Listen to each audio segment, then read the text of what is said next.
나를 한도 없는 현금 인출기쯤으로 여겼나 보다. 이혼을 축하한다는 화려한 싱글 파티 비용까지 아내의 가족카드로 긁어대는 꼴이라니 대체 무슨 자신감으로 저러는 걸까? 그 8장의 카드가 영원한 자기 특권인 줄 알았겠지만 진짜 물주인 내가 정신을 차리고 그 모든 걸 회수하는 데는 고작 3분이면 충분하다는 걸 그는 몰랐다. 오늘 기생충이 숙주를 잃었을 때 얼마나 비참한 최후를 맞이하는지 그 적나라한 현실을 보여주려 한다. 새하얀 진료대 위에서 휴대폰 화면이 지잉지잉 울리기 시작했을 때 나는 풀악셀 레이저 기기의 핸들을 쥐고 있었다. 마치 크림 특유의 냄새와 소독용 알코올 향이 비좁은 시술실 안에 무겁게 가라앉아 있었다. 발판을 밟자 환자볼에 깊게 패인 여드름 흉터 위로 레이저가 쏘아지며 미세하게 따닥따닥 하는 소리와 함께 살점이 살짝 타들어가는 냄새가 피어올랐다. 진동은 멈추지 않았다. 나는 발판에서 발을 떼고 침대에 누운 환자에게 나직한 목소리로 말했다. 오늘은 강도를 조금 높였습니다. 댁에 돌아가시면 재생크림을 듬뿍 바르시고 3일 동안은 물이 닿지 않게 주의해주세요. 간호사가 커튼을 껐고 환자의 안내를 도왔다. 나는 비말이 살짝 튄 마스크를 벗어 던지고 테이블 위에 놓인 휴대폰을 집어들었다. 화면에는 세건이 은행 결제 알림 메시지가 나란히 떠 있었다. 나는 그 숫자들을 가만히 내려다보았다. 새벽 2시 이것이 내 남편 최도훈이 어젯밤 벌인 비즈니스 접대의 실체였다. 원장님, 다음 분 준비되셨습니다. 실리프팅 환자분이십니다. 문 밖에서 간호사가 알렸다. 금방 나갈게요. 나는 휴대폰 화면을 뒤집어 책상 위에 엎어두고 새 마스크를 뽑아 쓴 뒤 문을 열고 나섰다. 이것이 내 일상이다. 나는 윤예진, 강남구에 위치한 이 프라이빗 피부과 의원의 대표원장이다. 결혼한 지 3년, 나는 매일 이곳에서 10시간씩 꼬박 진료와 시술, 또 진료를 반복하며 쳇바퀴 돌듯 살고 있다. 반면 올해 36인 내 남편 최도훈의 명함에는 도훈 테크 대표이사라는 직함이 박혀 있다. 3년 전 그가 창업했다는 이른바 IT 스타트업. 3년째 번듯한 출시 제품 하나 없으면서도 그의 일정은 나보다 훨씬 빽빽했다. 투자자를 만난다며 골프장으로, 자금 조달을 논의한다며 룸살롱으로, 대표이사의 품위를 유지해야 한다며 청담동의 맞춤 정장숍으로 바쁘게도 돌아다녔다. 그는 백화점 블랙카드와 골프 클럽의 가족카드를 포함해 내 명의로 된 신용카드 8장을 지갑에 찔러 넣고 다녔다. 점심시간, 원장실에서 다 식어 빠진 김밥 하나를 간신히 삼켰을 때 휴대폰이 울렸다. 화면에 시어머니 조정숙이라는 이름이 깜빡였다. 나는 통화 버튼을 누르고 휴대폰을 귀에 가져다 댔다. 어머님, 너 그 카드 한도가 대체 어떻게 된 거니? 수화기 너머에서는 안부 인사 따위는 생략된 채 다짜고짜 질책이 날아들었다. 배경음으로는 잔잔한 클래식 음악과 매장 직원의 공손한 목소리가 깔려있는 것이 영락없는 백화점 VIP 라운지였다. 카드에 무슨 문제라도 있나요? 가방 하나 사려고 결제하려는데 직원이 글쎄 한도 초과라고 하자니. 이게 말이 돼? 내가 친구들 앞에서 얼마나 망신을 당했는지 알아? 당장 은행에 전화해서 한도 올려놔. 시어머니의 목소리는 짧고 날카로웠으며 노골적인 짜증이 묻어났다. 나는 뻣뻣해진 관자놀이를 꾹꾹 눌렀다. 어머님, 그 카드는 한 달 한도가 1,500만 원이에요. 이번 달은 아직 열흘밖에 안 지났고요. 그래서 지금 내가 돈을 헤프게 쓴다고 타박이라도 하는 거니? 시어머니의 목소리가 순식간에 한 톤 높아졌다. 혜진아, 너 쥐꼬리만 한 의원 하나 차렸다고 유세 떠는 모양인데 착각하지 마라. 너야 운 좋게 의대 붙어서 매일 그 좁아터진 방구석에서 여드름이나 짜고 주사나 놓는 고급 기술자일 뿐이잖아. 우리 도훈이가 밖에서 떡하니 버티고 서서 정재계 거물들하고 인맥을 다져주니까 내 그 병원 간판도 무사히 걸려있는 줄 알아야지. 나는 책상 위에 반쯤 남은 김밥 팩을 물끄러미 내려다보았다. 위장에서부터 신물이 훅 치밀어 올랐다. 알겠습니다. 은행에 바로 연락할게요. 나는 더 이상 대꾸하지 않고 그대로 전화를 끊어버렸다. 밤 11시 집에 도착했다. 현관에 센서 등이 켜지자 바닥에 널브러진 남성용 구두와 아무렇게나 벗어 던진 골프웨어가 눈에 들어왔다. 공기 중에는 비싼 위스키 냄새와 옅은 시가 향이 진득하게 배어 있었다. 최도훈은 거실의 천연 가죽 소파에 기대 앉아 넥타이를 반쯤 풀어헤친 채 얼음물이 든 유리잔을 쥐고 있었다. 그는 내가 들어오는 걸 보고도 눈길조차 주지 않았다. 왔어. 그는 물을 한 모금 마시더니 유리잔을 탁자 위에 거칠게 내려놓았다. 오늘 그 이 대표라는 양반, 진짜 까다롭네. 억지로 샴페인을 3병이나 까게 만들잖아. 그래도 이번 투자만 성사되면 우리 회사 바로 상장 준비 들어갈 수 있어. 그는 양복 안주머니에서 지갑을 꺼내더니 새까만 카드 한 장을 빼서 현관 수납장 위로 툭 던졌다. 대리석 상판에 카드가 부딪히며 날카로운 파열음이 울렸다. 오늘 법인카드 한도가 꽉 차서 당신 카드로 먼저 긁었어. 그는 자리에서 비틀거리며 일어나 욕실 쪽으로 걸음을 옮겼다. 내일 법인 통장으로 5천만 원만 더 융통해줘. 다음 주에 골프 치러 제주도에 가야 하는데 접대 좀 제대로 해야 하거든. 나는 현관에 선 채 정체 모를 물자국이 묻어있는 그 블랙카드를 가만히 응시했다. 나는 카드를 집어들지 않았다. 하이힐을 벗고 맨발로 원목 마루를 밟으며 조용히 작은 방으로 들어갔다. 전환점은 5월에 찾아왔다. 5월은 한국의 종합소득세 신고의 달이다. 의원이 쉬는 날, 나는 메인 조명을 끈 어둑한 원장실에 홀로 남아 세무대리인과 작년 재무제표를 대조하고 있었다. 원장님, 장부 흐름이 좀 이상한 부분이 있어서 확인이 필요할 것 같습니다. 수화기 너머로 세무사가 서류를 넘기는 소리가 들려왔다. 말씀하세요. 나는 스피커폰을 켜둔 채 컴퓨터 화면의 엑셀표에 시선을 고정했다. 최 대표님 명의로 된 도훈 테크 말입니다. 작년에도 매출은 여전히 0원입니다. 그런데 지출 규모가 어마어마합니다. 그건 저도 압니다. 나는 키보드를 두드렸다. 그쪽 접대비나 출장비는 다 대손 처리하기로 했잖아요. 그 비용들이 아닙니다. 세무사가 잠시 말을 골랐다. 임대료 지출 건입니다. 잠실 쪽에 있는 고급 오피스텔이요. 보증금 1억 원이 원장님 개인 계좌에서 빠져나갔습니다. 게다가 매달 350만 원씩 나가는 월세는 원장님 신용카드 포인트와 한도에서 바로 차감되고 있었습니다. 자동 이체로 설정되어 있어서 일상적인 지출 내역에 교묘하게 섞여 있었던 겁니다. 마우스를 쥐고 있던 내 손가락이 멈칫했다. 잠실. 고급 오피스텔. 거기 회사 사무실로 쓰는 곳인가요? 내 목소리는 놀라울 정도로 차분했다. 아닙니다. 개인 주거용으로 등록되어 있습니다. 그리고 세무사는 말을 이어가기를 망설이는 듯했다.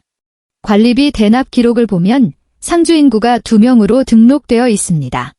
또 작년 연말에 원장님께서 분실 신고하셨던 백화점 가족카드 기억하시죠?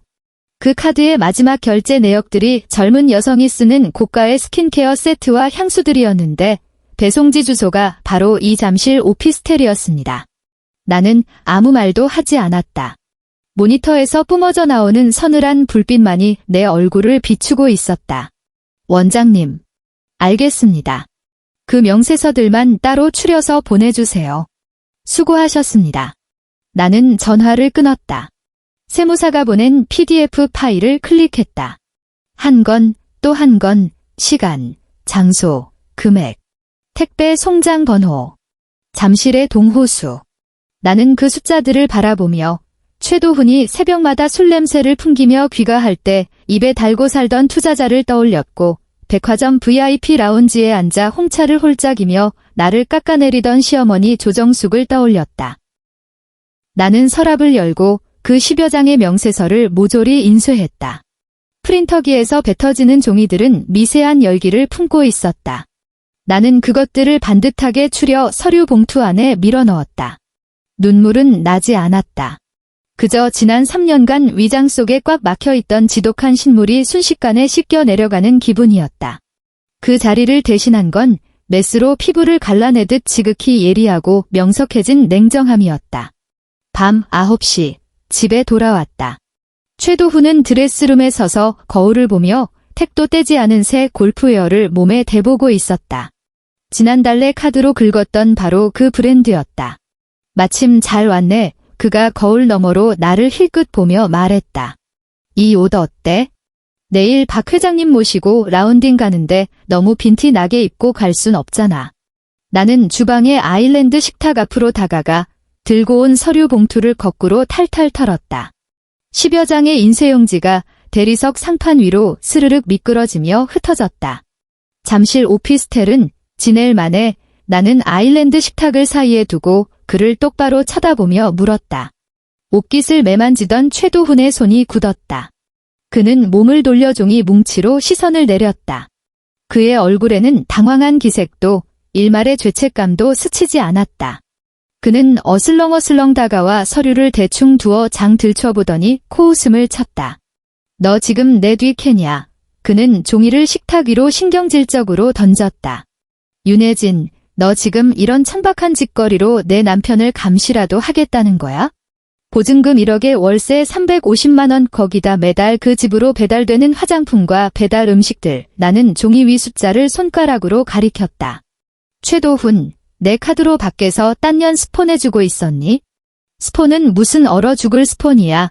그가 갑자기 언성을 냅다 지르며 식탁을 콱 내리쳤다. 내 투자 어시스턴트야. 회사 업무 보느라 접대하다 보면 잠깐 눈 붙일 곳도 필요하고. 넌 매일 그 알량한 병원 구석에 처박혀서 밤늦게까지 일만 하다가 집에 오면 송장처럼 누워있기 바쁘잖아. 내가 밖에서 이 가정 지키려고 얼마나 피말리는 스트레스를 견디는지 내가 알아? 그는 마치 우주에서 가장 억울한 피해자라도 된 양 목소리를 더욱 높였다. 스트레스가 너무 극심해서 내 카드의 포인트까지 탈탈 털어 그 여자한테 한정판 향수를 사다 바치셨어. 나는 붉게 핏발이 선 그의 눈매를 응시했다. 야, 윤혜진, 그는 완전히 이성을 잃은 듯 목줄기에 시퍼런 핏대를 세웠다. 너 돈 좀 번다고 아주 눈에 뵈는 게 없냐? 매일 그 잘난 척, 사람 무시하는 표정 짓는 거 역겨워 죽겠다고. 남편 알기를 아주 우습게 알고 남자의 자존심이라곤 쥐뿔도 안 세워주잖아. 너처럼 남편 내조할 줄도 모르고 피도 눈물도 없는 기계 같은 여자를 어떤 미친놈이 견디냐? 그는 거친 숨을 몰아쉬며 나를 죽일 듯이 노려보더니 이빨을 꽉 깨물고 내뱉었다. 이혼해. 나도 이따위 숨막히는 생활 단 하루도 못 버티겠으니까? 당장 이혼해. 그는 내가 지난 3년간 수많은 다툼에서 그랬듯 체면을 지키기 위해 입을 다물거나 병원의 평판을 의식해 한 발 물러설 거라 굳게 믿고 있었다. 이혼녀라는 낙인을 내가 끔찍이 두려워할 거라는 확신. 나는 분노로 잔뜩 일그러진 그의 얼굴을 빤히 바라보다가 천천히 고개를 끄덕였다. 좋아 원하는 손을 뻗어 식탁 위에 흩어진 종이들을 쓸어 모았다. 내일 오전 10시에 신분증 챙겨서 구청으로 와. 최도훈은 1초 정도 멍한 표정을 지었다. 내가 이토록 순순히 알겠다고 할 줄은 예상치 못한 눈치였다. 하지만 이내 허리를 꼿꼿이 세우며 비열한 냉소를 흘렸다. 그래, 까짓것 해. 나중에 피눈물 흘리며 후회나 하지 마. 나랑 이혼하고 내가 뭐 대단히 좋은 놈 만날 수 있을 것 같아. 사람들 입방아에 오르내리면서 평생 손가락질이나 받아봐. 한국의 협의 이혼은 신청서를 제출한 후 한 달간의 숙려 기간을 거쳐야 한다. 자녀가 없으므로 한 달 뒤 양측이 다시 법원에 출석해 의사를 확인해야만 이혼이 법적으로 완전한 효력을 얻게 된다. 그 한 달 동안 최도훈은 잠실의 그 오피스텔로 짐을 싸서 나갔다. 물론 카드는 돌려주지 않았다. 돌려주기는커녕 내 휴대폰에 찍히는 결제 알림은 이전보다 훨씬 더 미친 듯이 울려댔다. 그는 여전히 일말의 양심도 없이 내 돈을 펑펑 써대고 있었다. 그는 오만함의 극치를 달렸다. 내가 피부과 VIP 고객들의 입에 불미스러운 가십거리로 오르내리는 걸 극도로 꺼린다는 사실을, 그리고 최대한 조용하고 신속하게 이 결혼 생활을 끝내고 싶어 한다는 것을 그는 너무도 잘 알고 있었다. 그래서 내가 이 시국에 절대 자기와 얼굴을 붉히며 카드를 정지시키지 못할 거라 맹신했다. 심지어 이혼 후에도 자신이 겪은 상처에 대한 응당한 보상이라며 내가 계속해서 자신의 품위 유지비를 대야 한다고 믿어 의심치 않는 듯 했다. 나는 그 카드들을 정지시키지 않았다. 매일매일 숫자가 올라가는 알림을 보며 마치 시한폭탄의 카운트다운을 지켜보듯 가만히 기다렸다. 한 달 후 구청 정문 앞. 서울의 6월 햇살은 눈이 시리도록 따가웠다. 투명한 유리 자동문이 양옆으로 열리고 나는 도장이 쾅 찍힌 이혼 의사 확인서 등본을 손에 쥔 채 걸어 나왔다. 최도훈은 나보다 몇 걸음 앞서 걷고 있었다. 그는 오늘 몸에 딱 떨어지는 옅은 회색의 맞춤 정장을 빼입고 머리에는 포마드를 발라 빈틈없이 넘긴 상태였다. 정문을 나서자마자 그는 안달이 난 사람처럼 휴대폰을 꺼내 누군가에게 전화를 걸었다. 방금 다 끝냈어. 드디어 해방이다. 그는 길 가는 사람들이 다 쳐다볼 정도로 큰 소리로 떠들며 껄렁하게 웃었다. 오늘 밤. 당연히 화끈하게 축하해야지. 내가 서울 최고급 호텔 스위트룸 싹 다 잡아놨어. 애들 다 부르고 샴페인은 제일 비싼 걸로 깔아. 오늘은 내가 쏜다. 화려한 싱글 컴백 파티라고. 그는 전화를 끊고 고개를 돌려 나를 힐끗 쳐다봤다. 그 눈빛에는 승리자의 오만함과 날선 경멸이 가득했다. 자기가 원하는 모든 것을 챙겨서 떠난다고 착각하는 남편 잃은 불쌍한 여자를 동정하는 듯한 역겨운 눈빛. 그는 작별 인사 한마디 없이 휙 돌아서서 도로변에 대기하고 있던 택시로 걸어갔다. 나는 계단에 서서 그가 택시 문을 여는 모습을 무표정하게 바라보았다. 그때 시커먼 SUV 한 대가 내 앞을 가로막으며 시야를 가렸다. 조수석 창문이 지익 내려가고 운전석에 앉은 엄마 강미란의 모습이 드러났다. 화장기 하나 없는 맨 얼굴에 고깃집 주방에서 일할 때 입는 낡은 운동복 차림이었다. 엄마의 안색은 무쇠처럼 차갑게 굳어 있었다. 탁, 엄마는 짧게 두 글자만 뱉었다. 나는 차 문을 열고 조수석에 올라탔다. 에어컨 바람이 서늘하게 쏟아지는 차 안에 자리를 잡자마자 표면에 물방울이 맺힌 꽁꽁언 얼음물 한 병이 내 무릎 위로 툭 떨어졌다. 마셔. 엄마는 나를 쳐다보지도 않고 시선은 정면을 향한 채 말했다. 내 머릿속에 들어찬 맹물부터 싹 다 비워내. 나는 병뚜껑을 비틀어 열고 벌컥벌컥 들이켰다. 얼음장 같은 물이 식도를 타고 넘어가며 짜릿한 전율이 일었다. 운전대를 쥔 엄마의 손등에는 어제 고기 불판에 대인 벌건 화상 자국이 선명했다. 엄마가 고개를 돌려 내 손에 들린 이혼 서류를 힐끗 바라보았다. 깔끔하게 정리했어? 응. 방금 저 쓰레기 새끼가 문 앞에서 나불거리는 거 내 귀로 똑똑히 들었다. 엄마의 목소리는 높낮이가 없었다. 그저 얼음장같이 차가운 사실을 확인하는 듯 했다. 싱글 파티. 최고급 스위트룸. 제일 비싼 샴페인. 엄마가 몸을 돌려 나를 정면으로 바라보며 또박또박 물었다. 혜진아, 넌 저 새끼가 오늘 밤 서울에서 제일 비싼 호텔 빌려서 파티 여는 거 대체 누구 돈으로 긁는 거라 생각하니? 하늘에서 돈다발이라도 뚝 떨어졌다니? 나는 손에 쥔 생수병을 꽉 움켜쥐었다. 플라스틱 병이 우지직하며 찌그러졌다. 그 사람 손에 아직 내 카드 8장이 있어 내가 나직하게 대답했다. 그런데 지금 뭘 망설여? 엄마의 목소리가 순식간에 매섭게 변했다. 허공을 가르는 날카로운 채찍질 같았다. 내일 아침에 저 새끼 늦잠 자고 일어날 때까지 기다렸다가 정지시키게? 오늘 밤 내 피 같은 돈으로 그 상간연연 명품백이라도 사다 바칠 때까지 기다릴 거야? 내가 우아하게 군다고 남들이 널 우아하게 대접해 줄 것 같아? 엄마가 거친 손으로 내 허벅지를 툭 쳤다. 휴대폰 꺼내 그녀가 명령했다. 당장 은행 VIP 전담 라인으로 전화해. 지금. 당장. 내일까지 미루지 마. 나는 컵홀더에 생수병을 꽂아두고 가방에서 휴대폰을 꺼냈다. 차 안은 에어컨 송풍구에서 나오는 바람소리만 들릴 뿐 쥐죽은 듯 고요했다. 화면을 켜고 연락처를 뒤져 블랙카드 전담 매니저의 번호를 찾았다. 통화 버튼을 눌렀다. 안녕하십니까? 윤혜진 원장님. 수화기 너머로 매니저의 깍듯한 목소리가 들려왔다. 안녕하세요. 나는 아뷰리 너머로 최도훈이 탄 택시가 막 모퉁이를 돌아 사라지는 것을 지켜보며 말했다. 제 명의로 발급된 모든 가족카드와 부가 카드들을 좀 처리해야겠어요. 네, 말씀하십시오. 최도훈 명의로 발급된 가족카드 전부 다요. 총 8장입니다. 백화점 블랙카드, 플래티넘 카드 2장, 일반 신용카드 3장, 그리고 골프 클럽법인 청구용 카드까지 싹 다 분실 신고해주세요. 알겠습니다. 임시정지로 처리해 드릴까요? 아니면 영구 해지해주세요. 나는 그의 말을 끊었다. 재발급은 없습니다. 지금 2초 단위부터 즉각 효력 발생하게 해주세요. 그 8장의 카드로 들어오는 모든 결제 승인 요청은 전면 거절로 막아두시고요. 수화기 너머로 키보드를 빠르게 두드리는 소리가 들려왔다. 확인했습니다. 시스템상으로 바로 처리 중입니다. 아, 그리고 원장님 명의로 연결된 잠실 쪽 오피스텔 월세 자동이체 가상계좌가 하나 있는데 연결 해지해주세요.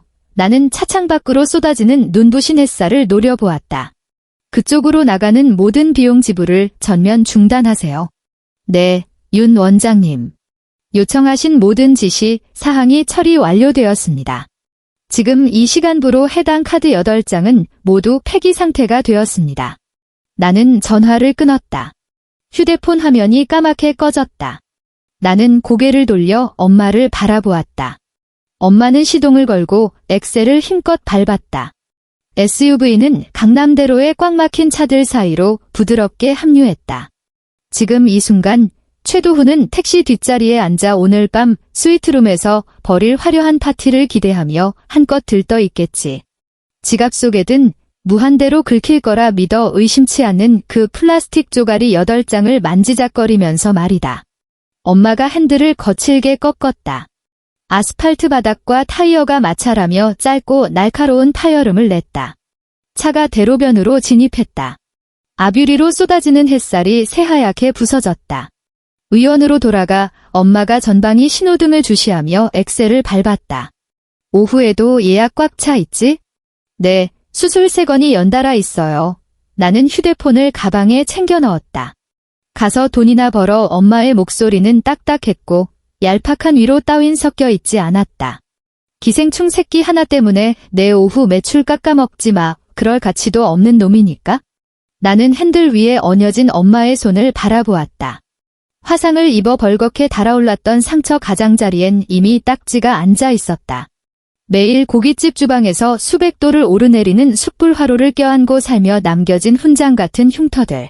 지난 3년간 최도훈은 내 카드를 들고 청담동에서 수백만 원짜리 샴페인을 터뜨리고 다닐 때 내 엄마는 매캐한 연기가 진동하는 주방에서 손님상에 나갈 소갈비를 뒤집고 있었다.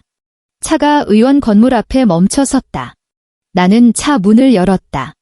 숨막히는 열기가 확 끼쳐왔다. 혜진아 앞 등 뒤에서 엄마가 나를 불렀다. 나는 고개를 돌렸다. 마음 약해지지 마. 엄마가 내 두 눈을 똑바로 쳐다봤다. 그건 사람이 아니야? 피 빨아먹는 빈대 새끼지. 꾹 눌러 죽일 때 손에 피 묻는 거 더럽다고 피하지 마라. 나는 말없이 차 문을 닫았다. 오후 2시 의원. 나는 흰 의사가운으로 갈아입고 의료용 마스크를 썼다. 소독약 냄새가 훅 끼쳐오자 그 서늘하고 익숙한 냄새 덕분에 오히려 머릿속이 싸늘하게 식으며 맑아졌다. 원장님, 3번 시술실 고객님 준비되셨습니다. 풀페이스 써마지 예약하신 VIP 분이십니다. 수간호사가 차트를 들고 다가와 목소리를 낮춰 말했다. 오늘 고객님 기분이 좀 안 좋으신 것 같아요. 아까 데스크에서 주차 문제로 한참을 짜증내셨거든요. 알겠어요. 나는 차트를 넘겨받았다. 그 후 3시간 동안 나는 시술대 앞에 서서 기기 핸들을 쥐고 있었다. 기계는 일정한 간격으로 삑삑 소리를 냈다. 내 손은 흔들림 없이 안정적이었다. 샷이 터질 때마다 고객의 피부 근막층에 정확하게 에너지가 꽂혔다. 고객의 불평불만은 마취 기운이 돌며 점차 사그라들었다. 시술실 안에는 에어컨의 찬바람 소리만이 맴돌았다. 내 휴대폰은 시술실 방내 책상 위에 올려져 있었다. 아무런 알림도 울리지 않았다. 최도훈의 평소 패턴을 볼 때 지금쯤 그는 아마 단골 고급 에스테틱에서 피부 관리를 받고 있거나 즐겨 찾는 맞춤 정장 숍에서 옷을 입어보며 밤의 광란을 준비하고 있을 터였다. 그는 해가 지기만을 기다리고 있었다. 오후 4시 반은 내가 막 장갑을 벗어 던졌을 때 수간호사가 다급하게 시술실 문을 열고 뛰어들어왔다. 원장님, 시어머니께서 오셨어요. 수간호사의 얼굴은 하얗게 질려 있었고 두 눈엔 극도의 당혹감이 서려 있었다. 지금 데스크 쪽에 계시는데 원장님께서 빨리 나가보시는 게 좋을 것 같습니다. 나는 벗은 장갑을 의료용 폐기물통에 툭 던져 넣었다. 제 방으로 모셔다 드리세요. 그게 이미 늦었어요. 지금 데스크에서 물건을 집어 던지고 난리가 났습니다. 나는 시술실 문을 박차고 나가 로비로 빠른 걸음을 옮겼다. 로비 소파에는 마취 크림을 바른 채 대기 중이던 고객 몇 명이 웅성거리며 서 있었다. 모든 사람의 시선이 한가운데로 쏠려 있었다. 대리석 인포데스크 앞에는 시어머니 조정숙이 서 있었다. 그녀는 짙은 보라색 실크 원피스를 빼입고 작년에 내가 블랙카드로 긁어 선물했던 바로 그 진주 목걸이를 목에 두른 채였다. 당장 너희 원장 끌고 나오라고 해. 당장. 빈 로비가 쩌렁쩌렁 울리도록 악을 쓰는 날카로운 비명이 퍼졌다. 데스크에 있던 젊은 간호사 2명은 컴퓨터 모니터 뒤로 바짝 숨어 벌벌 떨며 숨소리조차 내지 못하고 있었다. 바닥에는 찢겨나간 미용시술 팸플릿들이 어지럽게 널려 있었고 산산조각이 난 유리 꽃병 잔해들이 뒹굴고 있었다. 바닥은 흥건한 물바다였고 백합꽃 몇 송이가 그 진흙탕 물에 처박혀 지시겨져 있었다. 나는 바닥의 물웅덩이를 구두 굽으로 자박자박 밟으며 다가갔다. 어머님, 나는 그녀의 정면에 멈춰 서서 말했다. 목소리가 크지는 않았지만 주변을 한순간에 정적 속에 빠뜨릴 만큼 서늘했다. 지금 여기서 뭐 하시는 겁니까? 조정숙이 고개를 확 돌렸다. 공들여 치장한 그녀의 얼굴은 극도의 분노로 추악하게 일그러져 있었다. 그녀는 내 앞으로 성큼성큼 다가오더니 손에 들고 있던 까만 악어가죽 핸드백을 번쩍 치켜들고 내 얼굴을 향해 그대로 후려쳤다. 나는 피하지 않았다. 대신 왼팔을 들어 올려 허공에서 핸드백의 금속 체인을 덥석 낚아챘다. 차갑고 단단한 금속이 손바닥을 파고들어 뼈가 얼얼할 정도로 아팠다. 하지만 나는 그 사슬을 미친 듯이 꽉 움켜쥐었다. 이거 놔. 조정숙이 힘껏 잡아당겼지만 핸드백은 꿈쩍도 하지 않았다. 그녀는 두 눈을 부릅뜨고 가슴을 거칠게 오르내리며 소리쳤다. 윤혜진, 너 미쳤어. 대체 카드에 무슨 장난을 친 거야? 그녀는 핸드백을 잡았던 손을 놓고 내 코앞에 삿대질을 해댔다. 손가락이 금방이라도 내 눈을 찌를 듯했다. 내가 방금 에스테틱에 있다가 왔어. 계산하려는데 데스크 직원이 그 많은 사모님들 다 보는 앞에서 카드가 정지됐다고 하자니. 그 사람들이 날 어떻게 봤겠어? 뒤에서 입을 틀어막고 비웃었다고. 나 조정숙이 평생을 살면서 이딴 끔찍한 망신은 처음 당해봐. 그녀는 갈수록 흥분해서 입에 침을 튀기며 악을 썼다. 당장 은행에 전화해. 시스템 오류라고 해. 지금 당장 한도 원상 복구해놔. 안 그러면 오늘 이깟 병원 다 때려 부숴서 아예 장사도 못하게 만들어버릴 테니까. 나는 그녀를 가만히 쳐다보았다. 그녀의 목에 걸린 영롱한 진주 목걸이를, 값비싼 관리로 매끄러운 피부를, 그리고 너무나도 당연하다는 듯 치켜든 저 오만한 얼굴을. 나는 쥐고 있던 손을 놓았다. 핸드백이 바닥으로 툭 떨어졌다. 카드 오류 아닙니다. 나는 그녀의 두 눈을 똑바로 응시했다. 제가 정지시킨 겁니다. 조정숙은 멍하니 굳어버렸다. 공중에 멈춘 손을 내리지도 못한 채 내 말을 이해하지 못한 듯했다. 너 지금 뭐라고 했어? 어머님 손에 있는 그 가족 카드뿐만이 아니에요. 최도훈 손에 있던 8장의 카드 전부 다 영구 해지했습니다. 나는 바닥에 흙탕물을 피해 한 걸음 뒤로 물러섰다. 오늘 오전 최도훈과 함께 구청에 가서 이혼 서류 제출하고 왔습니다. 로비엔 죽은 듯한 정적이 내려앉았다. 마취 크림을 바르고 대기하던 고객 몇 명은 숨소리조차 내지 않으려 기척을 죽였다. 조정숙의 눈동자가 미친 듯이 흔들렸다. 입을 벌렸다가 다시 다물었다. 몇 초 뒤 분노가 마침내 그녀의 마지막 이성마저 집어삼켰다. 이혼. 내가 감히 이혼을 입에 올려 그녀가 갑자기 귀를 찢는 듯한 비웃음을 터뜨리더니 쇳소리가 날 정도로 목청을 높였다. 내가 뭐라도 되는 줄 알아? 넌 그저 남의 얼굴에 칼이나 대는 기술자일 뿐이잖아. 우리 도훈이는 벤처 기업 대표라고. 내가 도훈이 없이 대체 무슨 수로 살 건데? 내가 지금 카드 정지시켜 놓으면 도훈이가 싹싹 빌면서 매달릴 줄 알아? 꿈도 꾸지 마. 그녀는 바닥에 고인 물을 손가락으로 가리키며 이를 갈았다. 당장 카드 원래대로 돌려놔. 지난 3년 동안 내가 번 돈이 다 내 혼자 힘으로 번 건 줄 알아? 그건 다 우리 최씨 집안 돈이야. 내가 우리 집에 시집 온 이상 내 돈은 곧 도훈이 돈이라고. 내가 감히 카드를 끊어? 내일 당장 사람 풀어서 내 병원 문 닫게 만들어줄까? 최씨 집안 돈이요. 나는 억양 없는 서늘한 목소리로 반문했다. 나는 고개를 돌려 데스크의 간호사들을 쳐다보았다. 정문 잠그고 점심시간 안내판 걸어요. 로비에 계신 고객님들은 VIP 룸으로 안내해드리고 오늘 시술 비용은 전부 무료로 처리해드리세요. 그제야 정신이 번쩍 든 간호사들은 서둘러 고객들을 대피시켰다. 로비에는 나와 조정숙, 단둘만 남게 되었다. 나는 데스크로 걸어가 컴퓨터 모니터 옆에 미리 준비해 두었던 서류철을 집어들었다. 지난달 세무사가 정리해준 재무제표였다. 나는 그것을 대리석 상판 위로 툭 던졌다. 지난 3년간 나는 조정숙을 똑바로 쳐다보며 말했다. 어머님께서 입고 계신 그 실크 원피스, 매달 200만 원 목에 거신 진주 목걸이, 1,500만 원 일주일에 한 번씩 가시는 최고급 에스테틱, 1회 비용 80만 원 모임에 나가서 친구분들 기죽인다고 백화점에서 긁어대신 명품 가방들, 1년 지출액만 1억 원이 넘습니다. 조정숙의 얼굴빛이 확 변했다. 그녀는 다급하게 내 말을 자르려 들었다. 그딴 걸 왜 계산하고 앉아 있어. 그건 며느리로서 당연히 해야 할 도리잖아. 그리고 어머님의 그 잘난 아드님 말인데요. 나는 그녀의 말을 완전히 무시한 채 차분하게 말을 이었다. 직원 한 명 없는 그 유령 회사에서 매달 비즈니스 접대비 명목으로 1,200만 원을 썼더군요.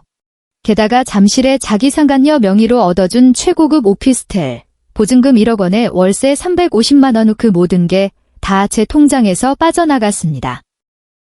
너 지금 무슨 헛소리를 짓거리는 거야?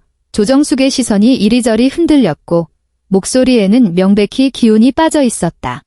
상간녀라니. 다 사업상 필요한 비즈니스 용도라고.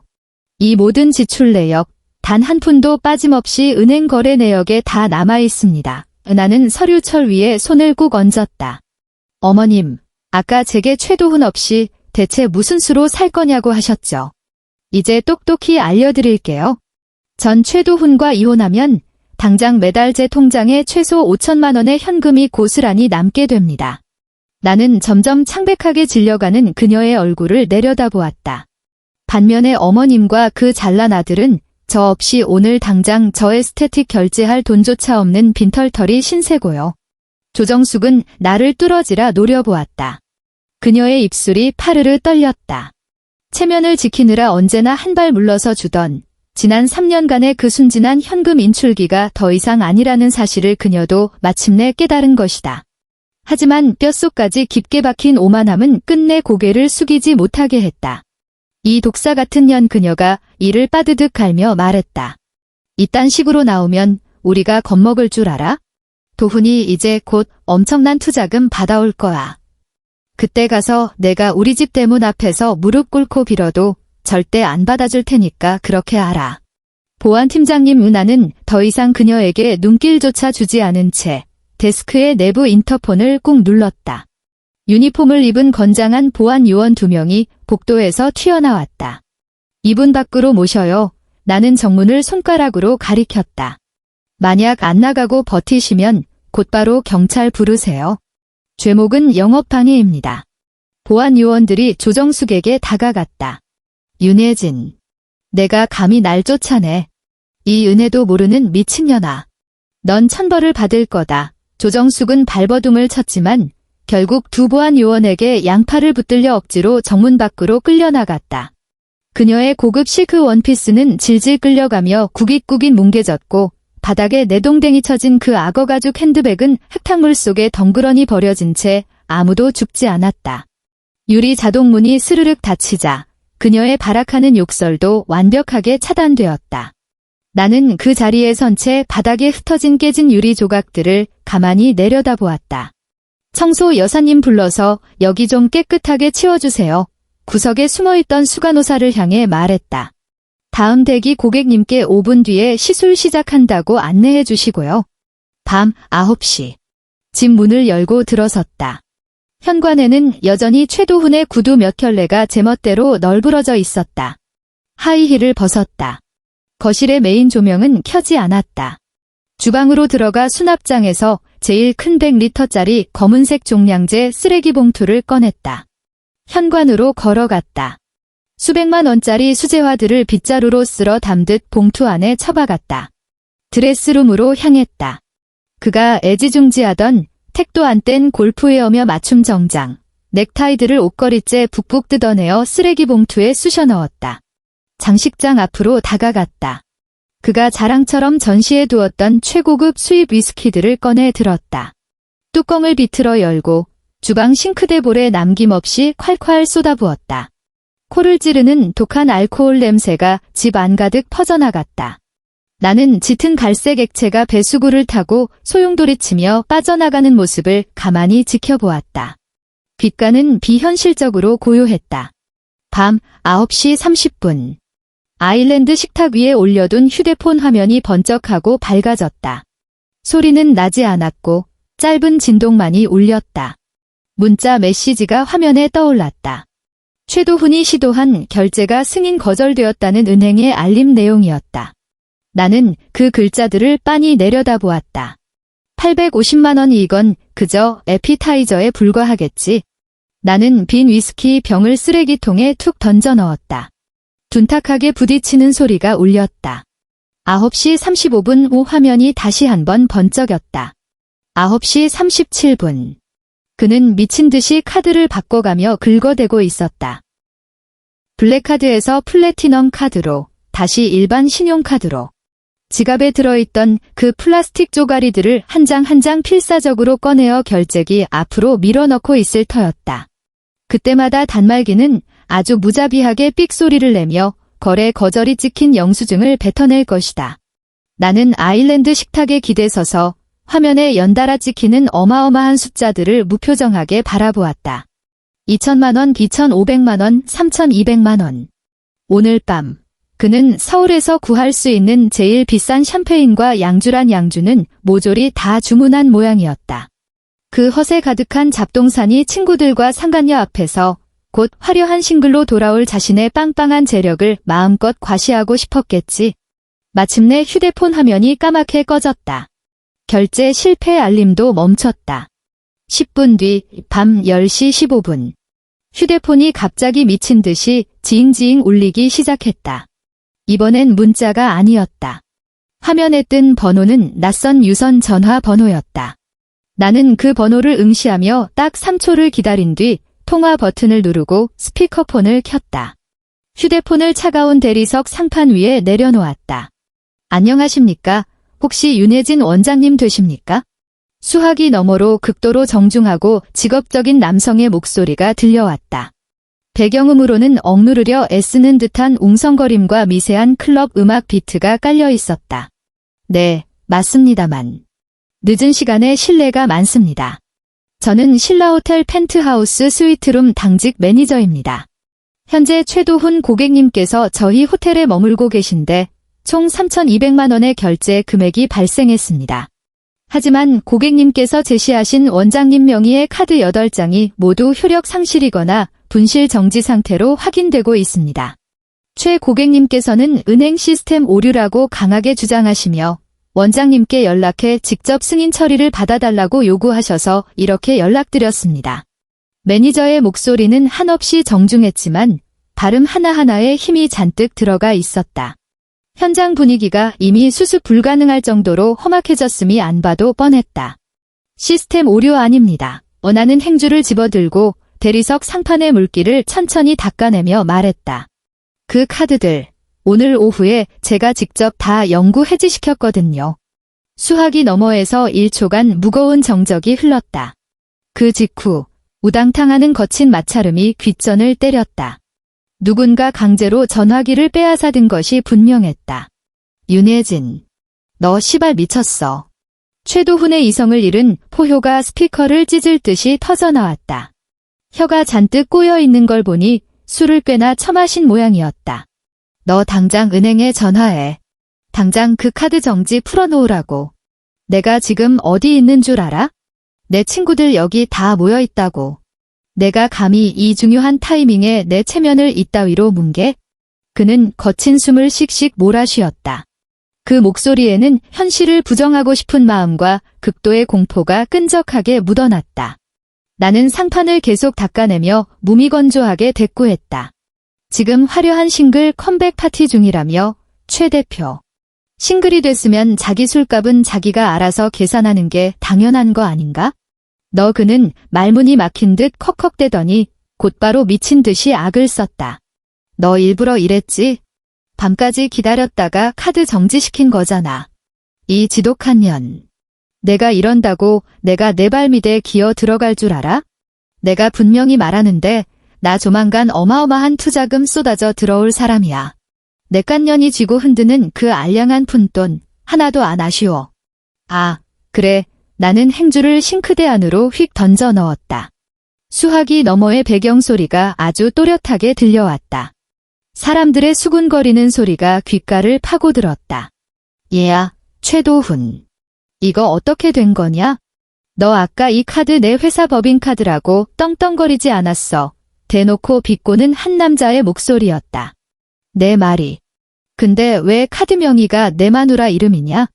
심지어 정지까지 먹고 다른 친구가 맞장구를 쳤다. 닥쳐. 다들 입 닥치라고 최도훈이 옆을 향해 짐승처럼 소리를 빽 질렀다. 그러자 이번엔 웬 콧소리 섞인 여자의 음성이 끼어들었다. 잔뜩 겁먹고 당황한 기색이 역력했다. 오빠, 이거 대체 어떻게 된 일이야? 그럼 오늘 밤 깐 이 아르망디 샴페인들은 어떻게? 매니저님이 결제 안 하면 한 발짝도 못 나간다고 하시잖아. 바로 그 상간녀의 목소리였다. 잠실 고급 오피스텔에 다리를 틀고 앉아 내 카드 포인트로 한정판 향수나 사다 바르던 그 어린 여자. 최도훈의 멘탈은 완전히 가루가 되어버렸다. 윤혜진, 그는 전화기에 대고 히스테릭하게 울부짖었다. 내가 명령하는데 지금 당장 내 계좌로 돈 쏴. 내가 융통하는 걸로 칠 테니까. 내일 아침에 눈 뜨자마자 당장 갚을게. 내 말 안 들려? 내가 어떻게 날 이런 식으로 철저하게 짓밟아. 그의 목소리는 이미 징그럽게 질질 짜는 울음바다로 변해 있었다. 겹겹이 두르고 있던 그 잘난 오만함의 껍데기가 산산조각 나자 그 안에는 구역질 날 만큼 비루하고 찌질한 밑바닥만이 남아 있었다.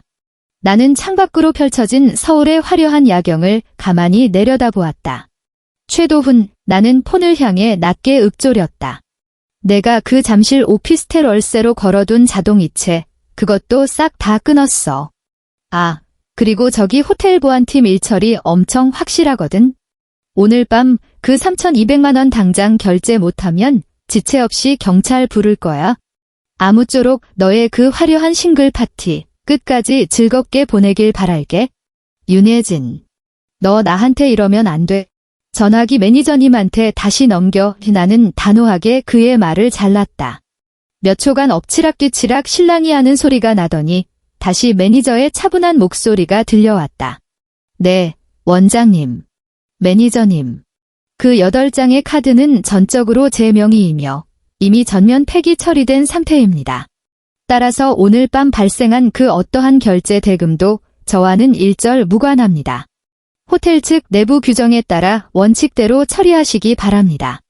만약 저 남자가 도망치려 하거나 지불 능력이 안 된다고 버티면 망설이지 말고 무전취식 및 사기죄로 당장 경찰에 넘기시길 권해드립니다. 원장님 뜻 확실히 알겠습니다. 밤늦게 심려를 끼쳐드려 죄송합니다. 매니저가 통화를 종료하려던 바로 그 찰나 스피커 너머로 쿵 하는 엄청나게 둔탁한 파열음이 울려 퍼졌다. 묵직한 무언가가 대리석 바닥에 사정없이 나동그라지는 소리였다. 곧이어 여자의 귀를 찢는 듯한 비명이 터졌다. 까! 오빠! 왜 이래? 정신 차려. 야! 최도훈!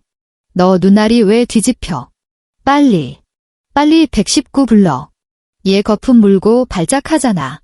날카로운 유리잔이 박살나는 소리, 의자와 테이블이 요란하게 넘어지는 소리, 여자의 오열과 남자들의 다급한 발소리가 한데 뒤엉켜 텅 빈 내 주방 안으로 생생하게 흘러들어왔다. 나는 검지 손가락을 길게 뻗어 빨간색 종료 버튼을 꾹 눌렀다. 그 모든 아비규환이 뚝 끊어지며 완벽한 정막이 찾아왔다. 나는 최도훈의 번호를 누르고 수신 차단 버튼을 눌렀다. 그러고 나서 주방 조명을 끄고 침실로 들어가 침대 위로 쓰러지듯 누웠다. 지난 3년, 매일 밤 나는 현관 밖에서 들려올 불규칙한 발소리를, 코를 찌르는 역겨운 술 냄새를, 그리고 나를 향해 쏟아질 그 오만한 비난을 불안에 떨며 기다려야만 했다. 하지만 오늘 밤, 나는 그 어느 때보다 깊고 단란한 잠에 빠져들었다. 다음 날 오전, 의원. 나는 고객의 얼굴에 실리프팅 시술을 하고 있었다. 길쭉한 바늘이 진피층을 통과하며 미세하게 서걱거리는 마찰음을 냈다. 수간호사가 내 개인 휴대폰을 들고 조심스레 들어오더니 화면을 보여주었다. 내 담당 변호사였다. 나는 마지막 리프팅 매듭을 지어 올리고 실을 가위로 톡 잘라냈다. 시술실 밖으로 나와 전화를 받았다. 윤 원장님, 2가지 보고 드릴 사안이 있습니다. 변호사의 목소리는 감정 한 톨 섞이지 않은 채 차분하고 유능했다. 말씀하세요. 첫 번째 건입니다. 최도훈 씨, 어젯밤 구급차에 실려 응급실로 이송됐습니다. 급성 알코올 중독의 중증 공황장애 발작이 겹쳐서 현재까지도 입원 관찰 중이라더군요. 호텔 측에서는 3,200만 원의 청구 금액을 변제하지 못한 이유로 관할 경찰서에 고의적 무전 취식 및 사기 혐의로 정식 고발장을 접수했습니다. 지금 병실 문 앞에는 경찰관이 떡하니 지키고 서 있는 상태입니다. 그 채무가 제게 불똥이 튈 여지가 있나요? 나는 세면대 거울에 비친 내 얼굴을 빤히 응시하며 물었다. 전혀 없습니다. 제가 이미 타임라인을 싹 다 대조해봤는데 원장님의 카드 해지 시점이 호텔 결제 시점보다 훨씬 앞섭니다.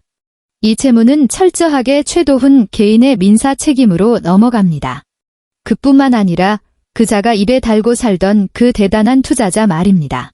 어젯밤 술값 하나 못 내서 그 난리를 피웠다는 소문이 바닥에 쫙 깔리면서 오늘 아침부로 투자 의향서를 전면 철회했다고 합니다.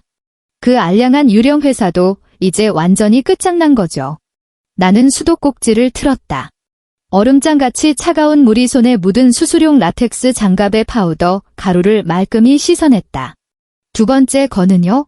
두 번째는 조금 전 잠실 오피스텔 관리사무소에서 제게 연락이 왔습니다. 임차인이 원장님 명의로 등록되어 있으니까요. 변호사는 잠시 말을 멈추더니 헛웃음을 참는 듯한 기색을 보였다. 오늘 새벽 4시에 그 집안에 살던 어린 상간녀가 야반도주 전문 이삿짐센터 트럭을 불렀답니다.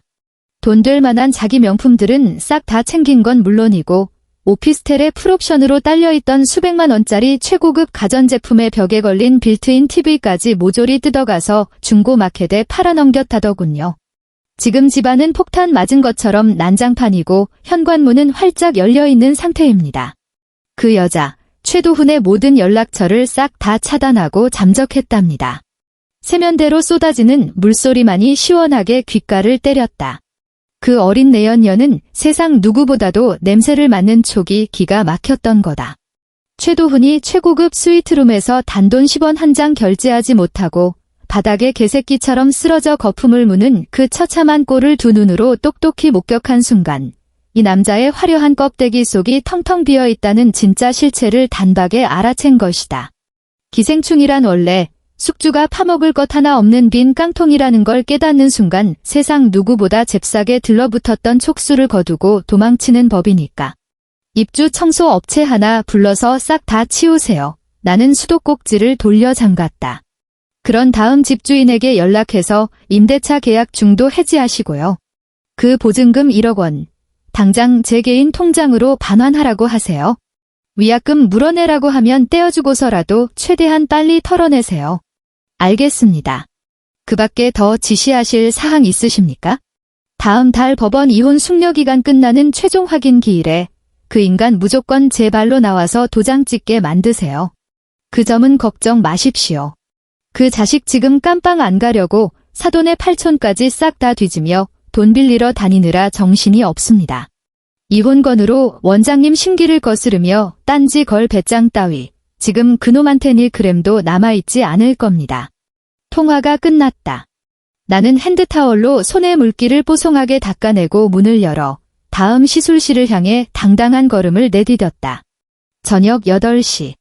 서울의 밤바람에는 초여름 특유의 끈적한 열기가 살짝 배어 있었다.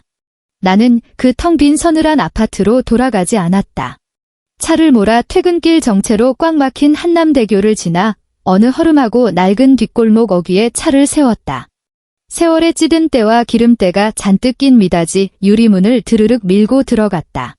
딸랑 문 위에 달린 낡은 종이 경쾌하게 울렸다. 후끈한 열기, 자욱한 하얀 연기, 고소하게 지글거리는 삼겹살 기름 냄새, 코끝을 찡하게 올리는 알싸한 생마늘 향, 그리고 독한 소주 알코올 냄새.